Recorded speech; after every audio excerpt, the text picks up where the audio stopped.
তিনি বক্তব্য দিতে গিয়ে নবীজি সাল্লাল্লাহু আলাইহি সাল্লামকে সাংবাদিক বলে ফেলেছেন। সাংবাদিকদেরকে প্রশংসা করতে গিয়ে এই কথায় তিনি এমন শব্দ চয়ন করেছেন যা নবীজির সম্মান খাটো করার জন্য উদ্দেশ্য নিয়ে তিনি বলেননি, বরং বলা দরকার তিনি বলে ফেলেছেন। সাম্প্রতিক সময়ে আমাদের এক ভাই মুফতি আমির হামজা আলোচনার জগতে যিনি অত্যন্ত সুপরিচিত মানুষ হিসেবেও যিনি গিররুন করিম, সম্ভ্রান্ত সহজ সরল মানুষ, নবীজি সাল্লাল্লাহু আলাইহি সাল্লামের শানে এ জাতীয় শব্দ বেমানান। নবীজি সাল্লাল্লাহু আলাইহি সাল্লাম যে কথাগুলো বলেছেন সেগুলো ওহী দ্বারা নির্ধারিত হওয়ার পর আল্লাহ রাব্বুল আলামিনের নির্বাচিত শব্দ চয়নে যা বলেছেন সেই কথাগুলো একেবারে মাপা মাপা কথা। কোন কথা নবীজি সাল্লাল্লাহু আলাইহি সাল্লাম নিজ থেকে বলেননি। কোরআনুল কারীমে আল্লাহ রাব্বুল আলামিন স্পষ্ট জানিয়ে দিয়েছেন, ওয়ামা ইয়ানতিকু আনিল হাওয়া ইন হুয়া ইল্লা ওয়াহয়ু ইউহা।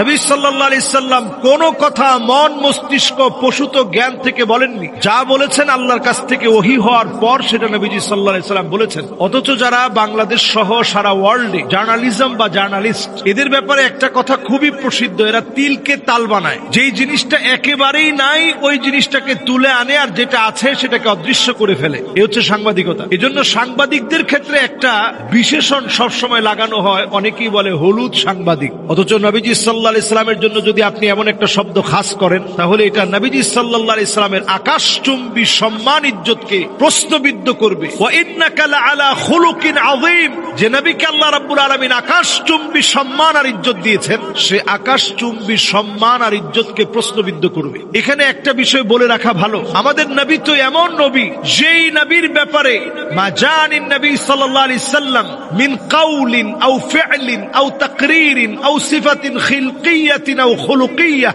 হাকীকাতান আও হুকমান হাত্তা আল হারাকাত ওয়াস সাকানাত ফিল ইয়াকযাতি ওয়া ফিল মানাম। আল্লাহর নবীর উঠা বসা, নড়া চড়া, কথন বলন সবকিছুকে আল্লাহ রাব্বুল আলামিন সংরক্ষিত রেখেছেন, অনুকরণীয় বানিয়ে দিয়েছেন। সুতরাং নবী সাল্লাল্লাহু আলাইহি সাল্লামের প্রত্যেকটা বিষয়কে আল্লাহ তাআলা দামি বানিয়েছেন। এজন্য নবীজি সাল্লাল্লাহু আলাইহি সাল্লামের মান ক্ষুণ্ণ হয় এমন শব্দ ইচ্ছাকৃত বলা যাবে না। ভাই অত্যন্ত সহজ সরল মানুষ, ইচ্ছে করে নবীজির শান খাটো করেনি। আধুনিক একটা শব্দ চয়নে কথাটা বললে মানুষ শুনলে হয়তো শুনতে ভালো শোনাবে, এই দৃষ্টিকোণে তিনি কথাটা বলেছেন। আমরা অযথাই একজনকে বিতর্কের কাঠগড়ায় মানুষের সম্মান নষ্ট করে দিব না, কাফের পর্যন্ত আমরা ফতোয়া দিয়ে দিব না। তার উদ্দেশ্য কি সেটা আমরা দেখার চেষ্টা করব। ভুল তো মানুষ করে। বিনাবাইন আযীম বলে ভাই বলে ফেলেছেন যে ব্রেকিং নিউজকে বোঝানো হয়েছে।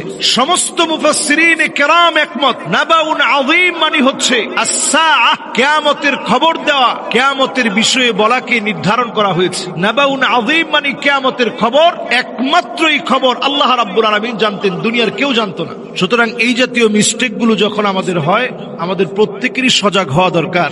আধুনিক শব্দাচয়নে আমরা যখন কোরআন হাদিসের ব্যাখ্যা করি, খুব খেয়াল করে মাপা মাপা শব্দ চয়নে ব্যাখ্যা করা উচিত, যাতে করে কোনো ভুল রাসূলুল্লাহ সাল্লাল্লাহু আলাইহি সাল্লামের মান শানকে খাটো না করে ফেলে। এজন্য সাংবাদিক এ জাতীয় শব্দ চয়ন আমরা করা থেকে সাবধান থাকি। মনে রাখি রাসূলুল্লাহ সাল্লাল্লাহু আলাইহি সাল্লামের ক্ষেত্রে আমরা ওই শব্দ চয়ন করব যে শব্দ চয়ন অত্যন্ত পরিমার্জিত। আল্লাহ রাব্বুল আলামিন নবীজিকে কত আদর করে ডেকেছেন, ইয়া আইয়ুহাল মুযাম্মিল, ইয়া আইয়ুহাল মুদ্দাসসির, কত আদর করে শব্দ চয়ন করেছেন, কম্বল আবৃত ওয়ালা। কবি সাহিত্যিকরা নবীজিকে কত সুন্দর শব্দ চয়নে নবীজির প্রশংসা করেছেন। এজন্য আধুনিক শব্দ চয়নে বলতে গেলে আমরা একটু সজাগ সচেতন হয়ে বলার চেষ্টা করবো ইনশাআল্লাহ। আর যে সমস্ত ভুল আমরা অনিচ্ছাকৃত করে ফেলি, এটা যদি কেউ ধরিয়ে দেয় তাহলে আমরা আল্লাহর কাছে ক্ষমা চেয়ে নিই, অবশ্যই আল্লাহ রাব্বুল আলামিন আমাদেরকে মাফ করে দিবেন। আসসালামু আলাইকুম ওয়া রাহমাতুল্লাহি ওয়া বারাকাতুহু।